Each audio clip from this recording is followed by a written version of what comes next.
Welcome back to the Talk podcast. I'm Ideas and Impact Strategist Linda Reed-Enever, and there is one thing that trips business owners up and quite often damages their marketing, and that is vanity metrics. When we're looking at marketing, we've got to look at vanity metrics versus impact metrics.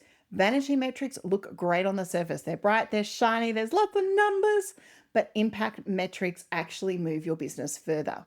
One of them inflates the ego. That's the vanity metric. The other builds momentum, and that is our impact metric. And knowing the difference between these changes everything about how you show up online, how you measure your success, and how you make decisions about your marketing. Welcome to the Talk podcast with Ideas Strategist Linda Reed-Enever. Talk is where we chat about ideas and inspiration you can use to market your business. Get ready for practical tips you can implement today with your host, Linda Reed-Enever. The idea for this podcast, well, it's come around multiple times, but it came around when I was running a content planning session and someone proudly shared that one of their reels had gone viral. Thousands of views, hundreds of likes, and plenty of excitement. But when we looked at the results, nothing had actually changed. There was no inquiries coming through. There was no conversations being had, no bookings. It was lots of digital noise. And you could see the look on their faces. They realized that the big numbers that they'd been chasing didn't necessarily mean big impact. It meant visibility, yes, but it was visibility without movement and without action. We don't have an impact metric. Vanity metrics create a false sense of progress. It's easy to get caught up in the likes, the views, the follower counts, the viral moments, and these numbers are fun, they're shiny. And look, I look at it, they give us a dopamine hit, let's be honest, but they rarely reflect the real business outcomes. If you have a look, I've got a full client book right now as I record this podcast episode, but I don't have the most viral videos, but I have the videos that connect and take real action with my people. Impact metrics tell us a completely different story. They reflect on the intent, the connection, and the action. They show us people moving closer to working with us or buying from you. Impact metrics reveal the depth over the noise, and the depth is where the growth and the money happens. As I mentioned before, I am an example of vanity metrics not working, but impact metrics working. So if you're stuck in the vanity metrics area, let's have a look at ways that you can shift from the vanity into the impact metrics in a practical and simple way. First of all, we just need to start tracking meaningful action. So meaningful action to me and to many of the clients we work with means saves. It means shares. It does mean replies. It means website clicks. It means email signups. It means, are we having inquiries coming through? Are there purchases? Do we have book calls? Do we have returning viewers to the website?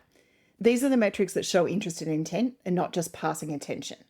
Then we need to review our content on behavior, not applause, because content that gets fewer likes may actually generate more conversations. You've just got to see where the conversations, where people are talking to you from. Content that doesn't perform visually still might send people through to the website. And content that feels quiet on the surface might create strong engagement behind the scenes. It might be the DMs, it might be the messages, it might be the email inquiries. Quiet content often carries the most weight. I say to people out there, and there are numbers of people in industries that they are not going to want to share the stuff with their friends. They're not going to comment and want to say that I go need help in this industry. That is quiet content in action. But if we've got the inquiries flowing through, if we've got the purchases happening, if we've got the questions coming to us, then we know our quiet content is actually working. So in your marketing strategy, you need to be building content around clarity and not popularity. Clarity leads people to take action. So when our message is simple, it's strong, it gives them something to do, a win along the way, our audience recognizes themselves and they respond to it accordingly. And response is what we want in marketing. Then let data slightly shape your direction. We don't need to go into data and overwhelm ourselves too much. But if we've got people saying they find that valuable, or clients saying they're valuable, or leads saying it's valuable, lead into it. If people are saving practical posts, then create more practical posts. If people are clicking through on storytelling pieces, then expand your storytelling. The impact leaves clues along the way, but they aren't going to be the clues by the massive amounts of likes and saves. And then we need to treat everything as meaningful progress. Treat every save as someone saying this matters. Treat every share as someone saying this helped, and treat every message as someone saying, I trust you. The numbers that matter most in marketing are the ones that create connection and movement. Once you stop tracing vanity metrics and shift your focus to impact, your content will become more intentional. It'll become more easy to create because we've stopped creating posts for applause and doing things that maybe don't feel natural, and we start creating posts that actually help people. Your confidence will grow because you're no longer riding that emotional roller coaster of likes and views. You're grounded in what works and you know what works. So you're just going to do more of it and build on it.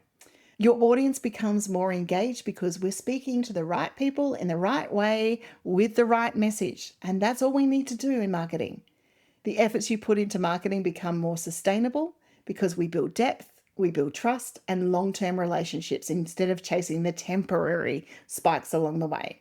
And your business and the results begin to reflect the real work you're putting in, not the glossy numbers that are floating around the internet.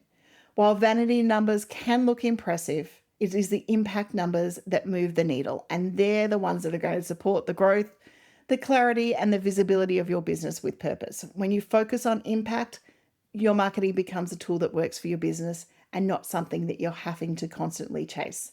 I'm ideas and marketing strategist Linda Reed-Enever. If you've enjoyed this episode of the Talk podcast, please leave me a comment or share it with someone and let me know that this episode has created impact with you. Thank you for listening to another episode of Talk with Linda Reed-Enever.